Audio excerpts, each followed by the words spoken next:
un programma volutamente sbilanciato verso il mondo femminile e all'insegna delle diversità, torna a Trieste Scienza e Virgola, il Science and Media Festival organizzato dal laboratorio interdisciplinare della Scuola Internazionale Superiore di Studi Avanzati. La rassegna è in programma dal 16 al 21 maggio con la direzione artistica di Paolo Giordano, che ha partecipato in videoconferenza all'illustrazione del programma. 6 giorni di incontri, dialoghi, eventi e un focus dedicato all'editoria scientifica con 24 libri e 3 presentazioni in anteprima, ma anche spettacoli, proiezioni, degustazioni, laboratori, tutti collegati tra loro dal filo rosso della diversità. Quest'anno è la diversità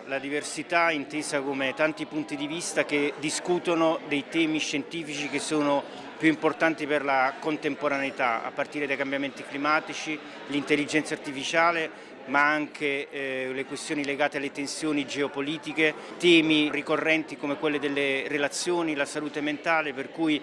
l'idea del nostro festival è quella di allargare i punti di vista oltre la scienza, in discussione con la scienza, in dialogo con la scienza su tutti questi temi. Come ogni anno abbiamo questa piccola sezione che curiamo noi che riguarda la scienza nel cibo, quindi abbiamo analizzato diverse cose gli scorsi anni, quest'anno invece ci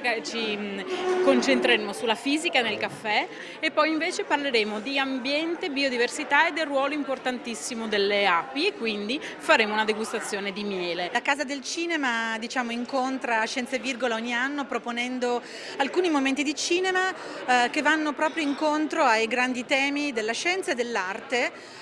soprattutto trattando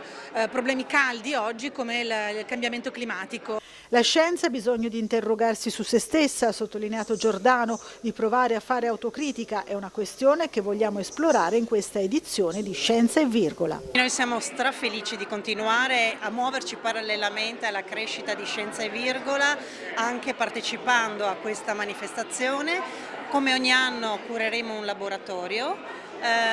dedicato al tema scelto, inviteremo Cristina Portolano che è una disegnatrice e svilupperà un workshop di un paio d'ore il 18 maggio al pomeriggio al Caffè San Marco. Per noi è quasi un elemento costitutivo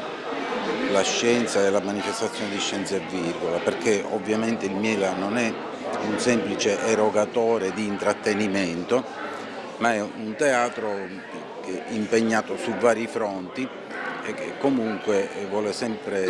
oltre che intrattenere, vuole anche in qualche modo istruire e acculturare, una delle missioni del teatro. Quindi in questo caso parliamo anche di sanità culturale e quindi ecco, questo ci vede impegnati sempre in prima fila.